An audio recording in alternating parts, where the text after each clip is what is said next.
A lot of folks will do well if open houses are prevalent in the price point and the geographic area where they're working, if they can get permission to sit in open house.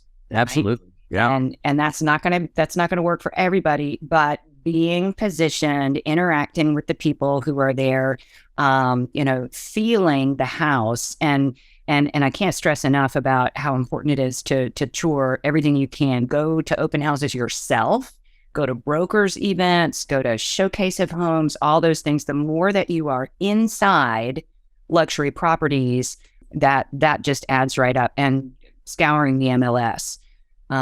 But understanding those finishes and amenities comes into play as well. So what do you think are some good ways for agents to learn more about and appliances, decor, construction materials, things like that? I think you have to immerse yourself in it. And this is one of the pieces of advice I remember from Laurie Moormore in her session. I can't remember a lot about what we talked about, but one thing I remember her saying specifically, gosh, 20 something years ago, that's how much it stuck with me, was that you don't have to live the luxury lifestyle to sell the luxury lifestyle. And she could not have been more right about that. So to answer your question, if you're, I have some colleagues who they grew up in that life. They grew up going to the country club and yacht clubs and traveling exotic trips, whatever.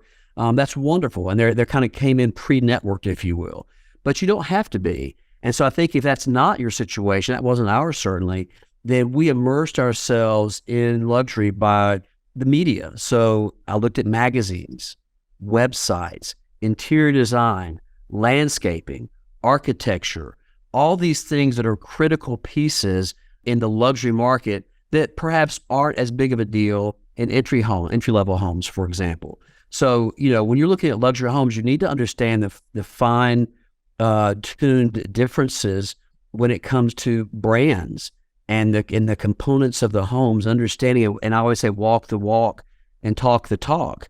You need to understand. I remember one time, I may have mentioned this previously when I was. I know exactly what you're going to say. Well, I know what you think I'm going to say. No, it leads to that too. What I was going to say was, I remember specifically having clients being critical years ago of a home. It was a luxury home. They themselves were making that transition into a higher echelon, if you will, looking at properties. And they commented, I can't believe that the appliance package doesn't match.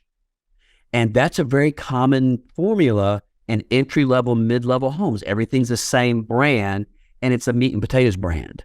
It's that sort of thing. But when you get into the luxury brand, as you well know, Tam, as you well know, Tam, he has a 40 slip and a compliment, right? Oh, it sure is. Thank you. Yes. So as you well know, Tammy, when you get to the luxury home market, appliances aren't brought together because they match. They're brought together because they complement each other the best. And that they're the highest quality for the job at hand. Yeah, so you see a Wolf range, a Sub-Zero fridge, a Viking hood, or whatever the combination might be, but that was new to them. Now, you were laughing because you're talking about the red knobs, right? I was, and it sticks with me. I have used that in my classes since I heard you say that. And so just to fill in any listeners that maybe didn't hear that on a previous episode, there was an agent who showed her inexperience because she remarked on how clever it was that the sellers in this home had replaced the knobs on their Wolf range with red ones. And she loved the red knobs. Right. She loved the red knobs and did not realize that is a signature visual of the Wolf line of products. So. And to your point, that's why it's so important. If you're trying to break into that market, going to broker opens and seeing home after home after home, you start to recognize certain trends. First of all, what are some of the architectural and design trends? But you also start recognizing those brands that are so common and so important to understand in the luxury home market. Doesn't mean you have to have a Wolf range in your home. No one's going to ask you specifically, is this the same range you have? But you need to understand the Wolf and the Sub-Zero and the Vikings and the Fisher and Paykel and the various things you might see in the luxury home market. Yeah. So you have to be able to share and talk about these with your clients as if it's second nature to you, whether you live that lifestyle or not. Mm-hmm. So the other part of it too, I think when you go to broker opens, I love this. even if you don't have that client base, and you may not have a buyer at all for that home, you're also meeting your colleagues in industry who specialize in that segment of the market. And so you're starting to become known to them in the marketplace. And if you start doing open houses, as you mentioned earlier, if you do open houses week after week after week, and you're focusing on luxury inventory, by default, you're starting to associate or be associated with the luxury brand, because there you are at open house week after week after week. So You're absolutely right. you're immersing yourself in the luxury world, even if you aren't living it in your personal home. Yeah.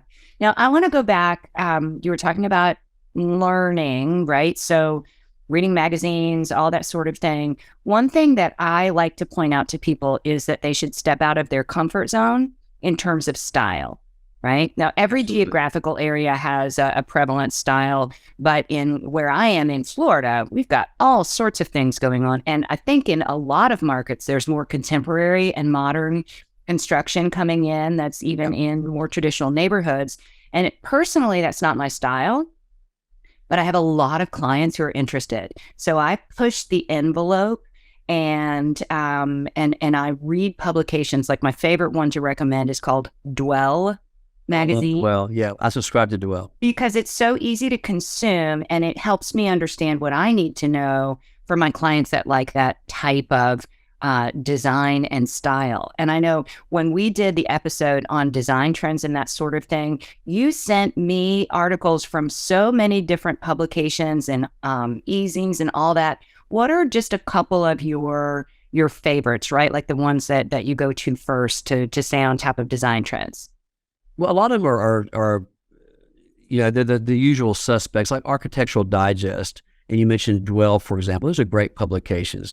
We've got local publications, and most middle and larger markets do, that specialize in luxury lifestyle, and they're terrific. They're particularly good because they're not only talking about the luxury lifestyle, but they're speaking to your particular market. So you see not just what's happening in terms of trends and design, but you're seeing the names of builders and architects and the names you ought to know for your market. And so I think from media standpoint, yeah, there's other websites too. The Houzz, which is an app, one of my favorite apps, Houzz, is a terrific app because you can pull up photography images by room. So you can say, show me luxury great rooms, show me outdoor living spaces, show me pools and hot tubs or whatever. And you can pull up hundreds of images from luxury properties from various markets for ideas, but also helping you understand what these things look like. But I think it's so important that you understand all this, because you need to understand the benefits of a saltwater pool versus a chlorine pool. And what are the cost differences in your market? Who are the pool builders? And when it comes to the names of the who's, those are the people who are local. And so you won't really get those from reading Architectural Digest, for example, or the Robb Report or whatever, but you will get those names if you look at your local publications. You'll start to get familiar with who those builders are. And I think, again, doing the broker opens like you talked about, visiting and also hosting, like new construction is a great way to learn the luxury home market, because a lot of sellers in the luxury home market are very private and they don't want open houses, or they're concerned about safety or security, whatnot. But new construction is a great way because these homes are empty. There's no furniture, no valuables. And so it's a great way to start to develop your skill sets, hosting and talking about the things that are associated with that home. That's a great idea. And so it's a perfect segue as we're talking about surrounding yourself, being visible in your local market with the folks that are interacting with the folks that you want to work with.